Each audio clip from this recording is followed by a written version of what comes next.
4장 9절에서 10절까지 말씀입니다. 제가 가진 성경은 구약 성경 614면 역대상 4장 9절에서 10절까지 말씀, 우리 하나님의 말씀을 함께 보도록 하겠습니다. 야베스는 그의 형제보다 귀중한 자라. 그의 어머니가 이름하여 이르되 야베스라 하였으니 이는 내가 수고로이 낳았다 함이었더라. 야베스가 이스라엘 하나님께 아뢰어 이르되 주께서 내게 복을 주시려거든 나의 지역을 넓히시고 주의 손으로 나를 도우사 나로 환난을 벗어나 내게 근심이 없게 하옵소서 하였더니 하나님이 그가 구하는 것을 허락하셨더라. 아멘. 이 말씀은 살아계신 하나님의 말씀입니다. 오늘 또 하나님께서 우리에게 말씀을 통해서 큰 은혜를 더하여 주실 줄로 믿습니다. 특별히 가정에서 유튜브를 보면서 예배드리는 기도회를 참석하는 가정들은 집중하기가 쉽지 않지만 하나님께서 은혜를 더하여 주실 줄로 믿습니다. 우리가 교회 다니면서 한 번쯤은 간증을 들어보았을 지선아 사랑해의 주인공 이지선 씨의 이야기 다들 한 번씩 들어보셨지요.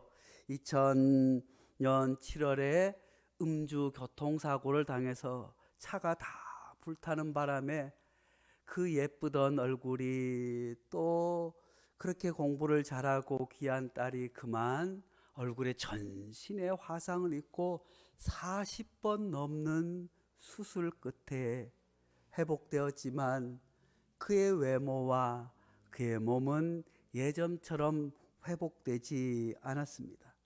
그렇지만 그녀는 그런 시련 가운데서도 희망을 잃지 않고 하나님 앞에 기도하며 하나님께서 그 교통사고와 내 일그러진 얼굴을 통해서도 하나님의 섭리가 있음을 책을 통해서 또 많은 교회들의 간증을 하고 또 미국 유학까지 다녀와서 지금은 대학에서도 강의를 하는 아름다운 삶을 살아가고 있을 뿐만 아니라 많은 장애를 가지신 분, 아픈 분들을 위해서 힘쓰고 있습니다. 언젠가 그렇게 해서 기자가 그녀에게 질문을 했습니다. 솔직히 지금도 사고 전으로 돌아가고 싶지 않으세요? 하니까 이지선 씨는 지나온 삶은 저마다 의미가 있습니다. 고난의 끝자락엔 항상 생각지도 못했던 보물이 있습니다.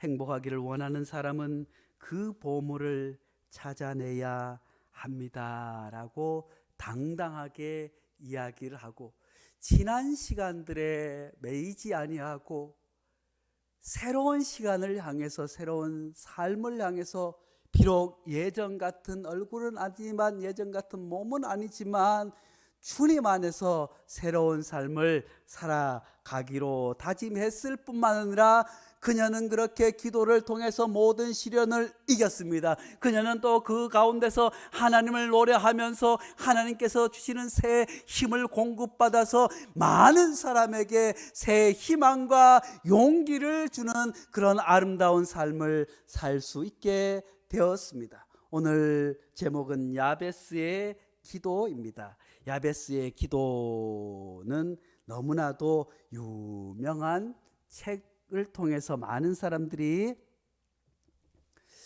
책을 통해서도 접했고 야베스의 기도에 또 그 책 원책뿐만 아니라 또 여러 가지로 또 나온 책들을 보면서 사람들이 야베스의 기도, 교회들마다 야베스의 기도, 사실은 가정들마다 요즘은 잘 걸어놓지 않습니다. 예전에는 내 시작은 미약하으나 내 나중은 심히 창대하리라, 그 말씀을 가정에도 사업체도 그냥 많이 걸어두었는데 그 말씀이 사실은 그냥 들으면 그렇구나 하지만 사실은 욥을 빈정대느라고 욥의 친구들이 한 이야기이기 때문에 또 요즘은 잘 걷지 않지만 야베스의 기도는 많은 가정에서 또 사업체에서 이 기도를 우리에게도 응답해 주십시오. 나도 야베스 같은 기도를 하게 해 주십시오 하고 걸어놓기도 합니다. 이 시간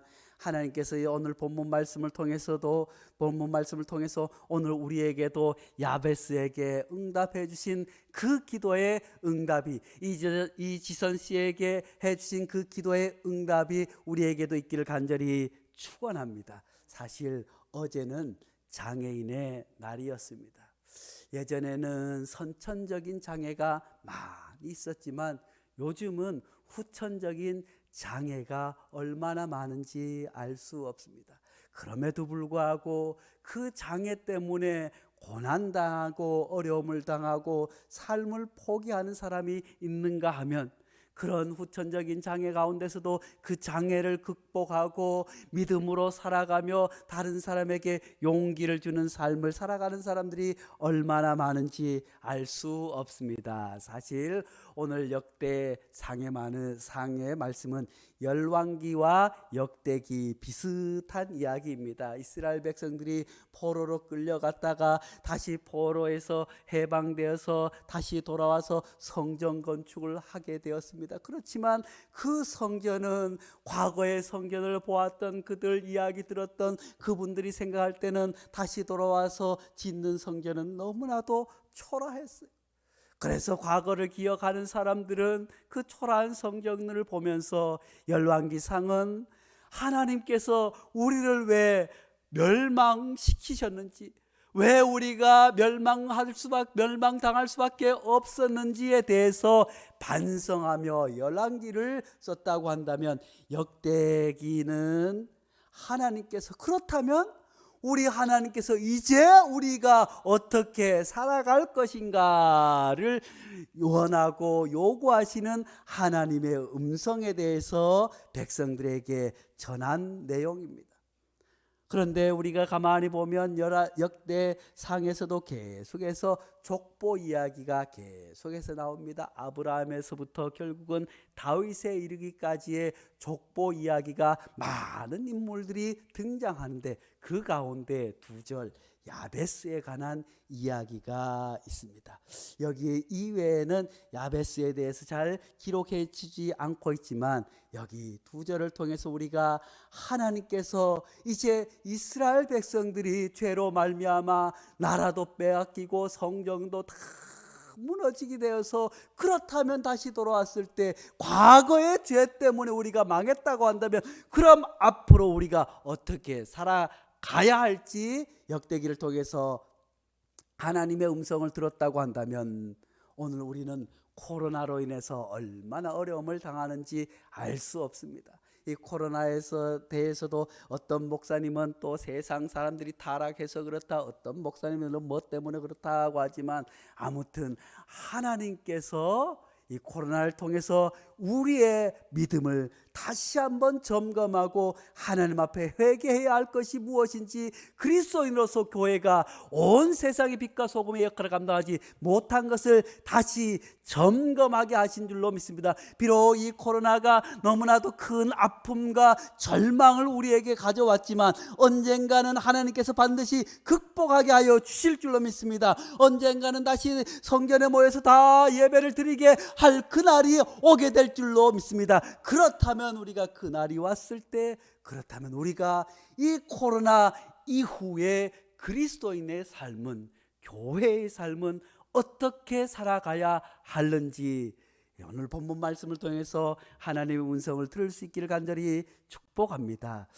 9절 말씀에 야베스는 그의 형제보다 귀중한 자라, 그의 어머니가 이름하여 이르되 야베스라 하였으니 이는 내 수고로이 낳았다 함이더라. 야베스라고 하는 이름은 결코 좋은 이름이 아닙니다. 어머니가 이름하여 수고로이 애쓰고 힘써서 어려움 가운데 낳았다는 거예요. 그런데 그 이름의 뜻은 고난, 괴로움, 고통의 뜻입니다. 누가 자녀의 이름을 고난이라고 고통이라고 짓겠습니까?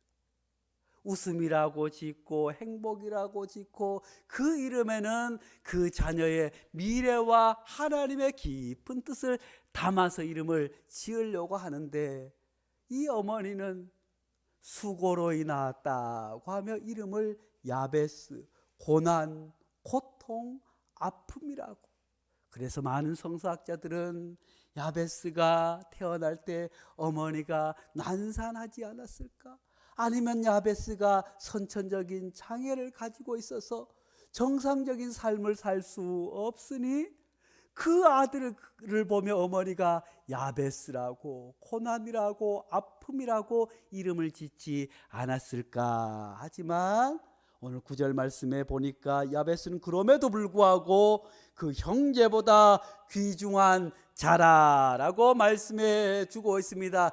어떻든 그 야베스의 이름은 고난과 고통과 아픔이었고, 그가 육신적인 장애를 가지고 있었는지 또한 그의 정신적인 장애를 갖고 있었는지 아니면 어머니가 난산을 통해서 낳았든지 아무튼 고통 가운데 있었을지라도 야베스는 그 형제보다 귀중한 자라고 성경은 우리에게 기록해 주고 있습니다. 사랑하는 성도 여러분, 우리들도 삶을 살아가면서 때로는 고통이 있을 때도 있습니다. 아픔이 있을 때도 있습니다. 괴로움이 있을 때도 있지만 천국에는 그 형제보다 귀중한 자라고 일컬음을 받을 수 있는 우리 성도들 될 수 있기를 간절히 축복합니다. 야베스는 그렇다면 왜 고난과 고통의 이름이었지만 귀중한 자로 일컬음을 받을 수 있었을까요?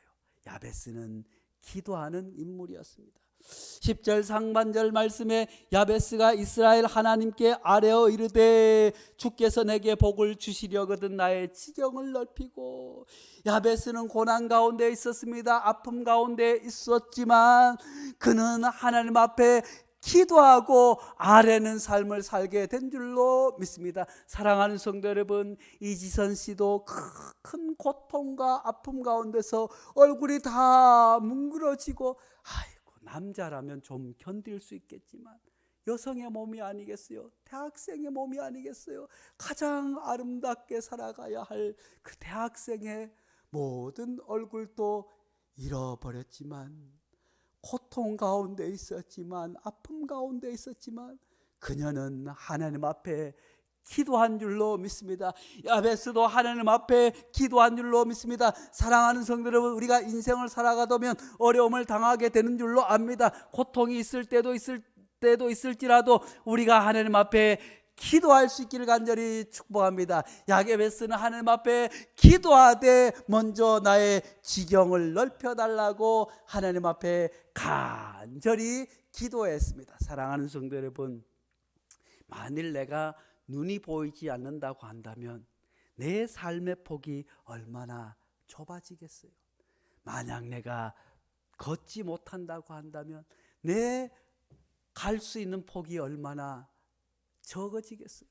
만약에 내가 손을 못 쓴다고 한다면 야베스는 아마 그의 육신적인 장애 때문에 가고 싶은 가지 못하고 하고 싶은 것 하지 못했을지라도 그는 그럼에도 불구하고 지경을 넓혀달라고 하나님 앞에 기도하게 된 줄로 믿습니다. 사랑하는 성도는 그렇습니다. 우리들도 하나님 앞에 기도할 거면 입을 크게 열라고 하나님 말씀에 주고 있는 줄로 믿습니다. 크게 부르짖어야 할 줄로 믿습니다. 그저 우리가 하나님 앞에 가정을 위해서 기도할 때에도 크게 부르짖을 수 있기를 간절히 축원합니다. 지경을 넓혀달라고 기도할 수 있기를 간절히 축복합니다. 무엇보다도 우리가 신앙생활 하면서도 때로는 물질의 복도 기왕에 받을 거면 많이 달라고 기도할 수 있기를 간절히 축원합니다. 건강을 위해서도 기도할 때 우리가 그저 이 병만 낫게 해주십시오가 아니라 이 병이 나아서 더욱더 건강해져서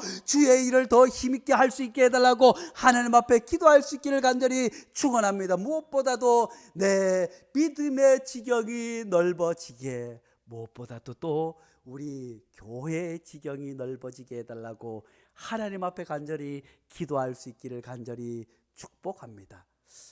사랑하는 성도 여러분, 저는 사실 농어촌 목회를 준비하고 있었어요. 대학 1학년 때부터, 아니 고등학교 때부터 대학에 신학대학에 가서도 그저 농어촌 교회 성경학교 봉사하고 뭐하고, 그러면 또 섬에 있는 교회, 오지에 있는 교회, 또 하나님 앞에 학부 때도 기도할 때 하나님 아버지 교역자가 없어서 꼭 필요하지만 사례를 못해서 가지 못하는 그런 교회가 있으면 제가 가겠습니다. 그래서 시골 교회에 그렇게 해서 사역을 하고 하다가, 그런데 하나님께서 도시에 개척을 하게 하셨어요. 그래서 제가 기도하기는, 하나님 아버지 그저 우리 교회는 몸이 불편한 분들, 특히 노년에 우리 어르신들이 마음껏 교회에 올라올 수 있는 그런 작고 멋진 교회, 그렇게 해서 가족처럼 지낼 수 있는 교회를 허락해 달라고 하나님 앞에 기도해서, 그래서 사실은 우리 교회에서도 1층 예배당, 아이쿠나 월세는 2층보다 배는 비싸지 않겠어요. 그럼에도 불구하고 그래서 장애를 가지신 분, 불편하신 분 마음껏 올라오시기를, 그러면서 기도를 했는데 크게 기도하지 않았어요. 그러니까 기도하고 하다 보니까 교회도 한 200~300명 성도들이 모여야 선교도 하고 가난한 이웃도 돕고 학생들 장학금도 마음껏 주고 하겠는데, 하나님 아버지 그저 시골교회처럼 어르신들을 오순도순하고 가족처럼 지낼 수 있는 그런 한 40~50명 교회면 행복하겠습니다 했더니만, 아이고 하나님께서 들어는 주셨는데 할 수 있는 일이, 우리 교회 학생들도 이제 초등학교 4학년부터 교회에 나와서 이제 대학에 올라갔는데 다 넉넉하지 않아서 장학금이라도 좀 넉넉히 주고 싶은데, 아이고 그것이 잘 안 돼요. 그래서 이제부터는 기도를 크게 입을 걸려 기도하기로 작심했습니다. 하나님 아버지, 우리 베델교회를 기왕에 이곳에 세워주셨사오니 오산지역에서 가장 큰 교회 되게 주십시오. 하나님의 선교사역을 특별히 노년에 우리 어르신들이 마음껏 교회에 와서 게이트볼도 하고, 교회에 와서 탁구도 치고, 교회에 와서 노년을 행복하게 보낼 수 있는 그런 멋진 교회가 될 수 있도록 해 주십시오 하고 저도 기도의 제목을 바꿨어요.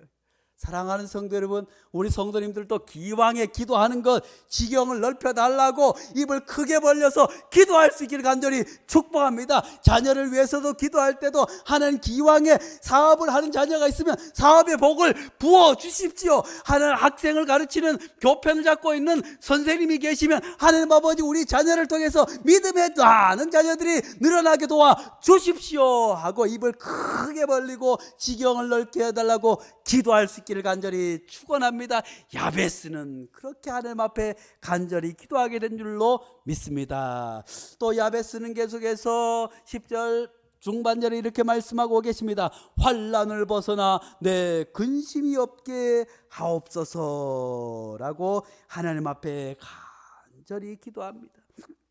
오늘 표준 세번역에서는 이 말씀이 이렇게 말씀을 전해주고 있습니다. 불행을 막아주시고 고통을 받지 않게 하여 주십시오.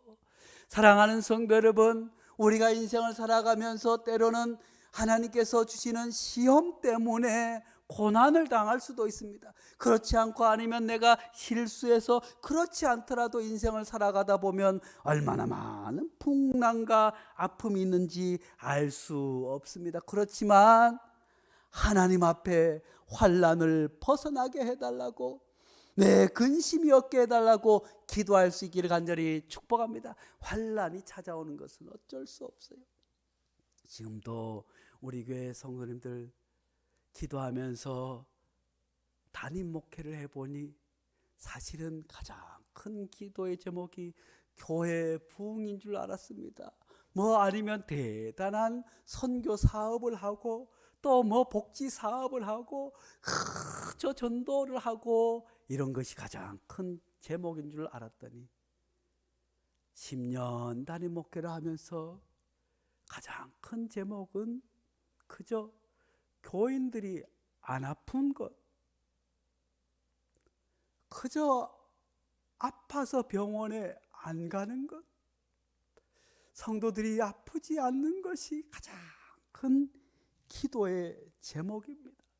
지금도 여전히 우리 교회도 치료를 받아야 하고 또 치료가 어려운 징병 가운데 있지만 하나님께서 그 환난에서 벗어나도록 치료의 은혜를 더하여 주실 줄로 믿습니다. 그것 때문에 가정에 근심이 되지 아니하고 그것 때문에 자신의 꿈을 펼치지 못하는 일이 아니라 환난과 근심이 사라질 수 있는 은혜가 우리 가운데 있기를 간절히 축복합니다. 사랑하는 성도 여러분, 사도 바울도 얼마나 많은 고난을 겪었습니까? 그럼에도 불구하고 사도 바울은 고린도후서 1장 8절 이하에 이렇게 고백합니다. 형제들아, 우리가 아시아에서 당한 환난을 너희가 모르기를 원하지 아니하노니 힘에 겹도록 심한 고난을 당하며 살 소망까지 끊어지고 우리는 우리 자신의 사형 선고를 받은 줄 알았으니 이는 우리로 자기를 의지하지 말고 오직 죽은 자를 살리시는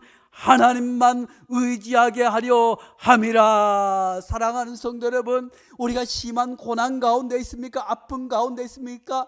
나를 의지하는 것이 아니라 오직 하나님만을 의지하라고 잠시 아픔을 주신 줄로 알고 이 기회에 하나님을 바라볼 수 있기를 간절히 축원합니다. 하나님만을 바라볼 수 있기를 간절히 축복합니다. 그럴 때 하나님께서 로마서에서 사도 바울이 이야기하는 것처럼 우리가 환난 중에도 즐거워하며, 인내하는 것은 환난이 인내를, 인내는 연단은 소망을 이루는 줄 알게 하려 함이라. 고난 가운데서도 환난 가운데서도 하나님만을 의지했더니 그것이 인내를 낳게 하고 그 인내로 말미암아 새로운 소망을 품게 된 줄로 믿습니다. 아전에 예화를 들었던 이 지선 자매도 만약에 그 환난에 주저앉아 있었다고 한다면, 아이고 내 얼굴이 예뻤었는데 지금 이렇게 다 망가졌구나, 손도 오그라졌구나, 내가 결혼이나 할 수 있을까, 내가 뭘 할까, 그 환난 가운데 있었다면 어찌 대학 강단에서 학생을 가르칠 수 있겠습니까? 어찌 많은 사람들에게 꿈을 줄 수 있겠습니까? 사랑하는 성도 여러분, 하나님께서 환난을 벗어나게 하시며 근심이 없게 해 주실 줄로 믿습니다. 또 야베스는 계속해서 하나님 앞에 기도했습니다. 하나님이 그가 구하는 것을 허락하셨더라. 하나님 앞에 간절히 기도했더니 하나님께서 야베스의 기도를 들어 응답하여 주셔서 지경을 넓게 해 주신 줄로 믿습니다. 환난에서 벗어나게 해 주신 줄로 믿습니다. 마음에 근심이 없게 도와주신 줄로 믿습니다. 그래서 야베스는 그렇게 하나님 앞 기도함으로 말미암아 비록 짧은 구절이었지만 이스라엘 백성들이 다시 이 환난을 이기고 어떻게 살아가야 할지 역대기 기자를 통해서 이스라엘 백성들에게 어떻게 앞으로 살아가야 하는지에 대해서 말씀하며 야베스의 이야기를 우리에게 들려주었습니다. 사랑하는 성도 여러분, 코로나19 이후에 우리가 어떻게 살아가야 하는지 하나님 앞에 기도함으로 그 응답을 찾을 수 있기를 간절히 축복합니다. 인생을 살아가며 어렵고 힘든 일들을 누구에나 있지 않습니까? 장애가 아니더라도 이삭 토스트라고 아세요? 이삭 토스트라고 토스트를 만들어서 큰 부자가 된 권사님이 계세요. 이번 돌아오는 주일에 자세히 또 말씀드리겠지만 이 김하경 대표는 원래 학원에서 아이들을 가르쳤었는데 남편이 그만 아픈 바람에 가정의 생활을 다 감당해야 하기 때문에 노점상을 시작했어요. 노점상을 시작해서 가장 쉬운 게 뭘까 할 줄 아는 게 토스트. 그래서 토스트를 해서 구워서 팔다가 장사가 잘 됐대요. 장사 잘 돼서 아이고 하나님 감사합니다 했는데 그 옆에 멋지게 토스트 가게가 경쟁업체가 세워져서 어떻게 하나 그러다가 하나님 앞에 간절히 기도했대요. 하나님 앞에 간절히 기도하던 어느 날 어떤 지나가던 여학생이 아줌마 여기에 소스를 맛있게 바르면 정말 좋겠어요 해서 그 아가씨가 가르쳐준 소스를 발랐더니 아이쿠나 장사가 얼마나 잘 되는지 돈을 많이 벌게 되어서 그 여학생을 찾아서 막 대학에도 가고 아무리 수소문을 해도 찾지 못했어요. 그래서 이 권사님은 천사가 왔다 갔나, 그렇게 해서 이분은 어려운 가운데서 다시 일어나게 되었습니다. 기도 가운데 일어나서 나중에 다른 사람에게 맡기고 자기는 안 하려고 했는데 보니까 체인점들이 생겼는데 체인점들이 너무 어려움을 당해서 다시 복귀해서 이분은 가장 어려운 사람들, 그 사람들에게 인테리어 비용도 받지 않고 재료를 다 공급해서 그 어려움을 딛고 일어설 수 있도록 도와주세요. 그리고 이삭 토스트 포장지에는 영어로 성경 구절을 넣어서 또 판매하는 귀한 분입니다. 이분도 어려운 가운데 있었지만 어떻게 그렇게 큰 사업체, 지금은 가맹점이 800개가 넘고 1년 매출이 200억이 넘는데요. 그럼에도 불구하고 이분이 어려울 때 하나님 앞에 기도밖에 없었다고. 사랑하는 성도 여러분, 우리들도 기왕에 하나님을 믿으면 이런 멋진 기도의 응답을 와서 멋진 삶을 살아갈 수 있기를 간절히 축복합니다. 기도하겠습니다. 거룩하신 하나님 아버지, 우리 인생을 살아가면서 때로는 고난과 아픔과 어려움, 내가 감당할 수 없을 것 같은 큰 낭패를 당할지라도 하나님 아버지, 우리 하나님 앞에 메어 달려 기도하게 도와주옵소서. 기도로 모든 환난을 이겨내게 도와주옵소서. 기도로 하나님 앞에 응답받음으로 말미암아 하나님으로부터 칭찬받을 수 있는 놀라운 은혜를 허락하여 주옵소서. 하나님 아버지가 하나님 앞에 간절히 기왕에 기도할 거 입을 크게 벌려 기도하게 도와주옵소서. 하나님께서 마음껏 부어주시는 그 복을 누릴 수 있는 기도 응답의 복을 우리에게 허락하여 주시옵소서. 예수님의 이름으로 기도하옵나이다. 아멘.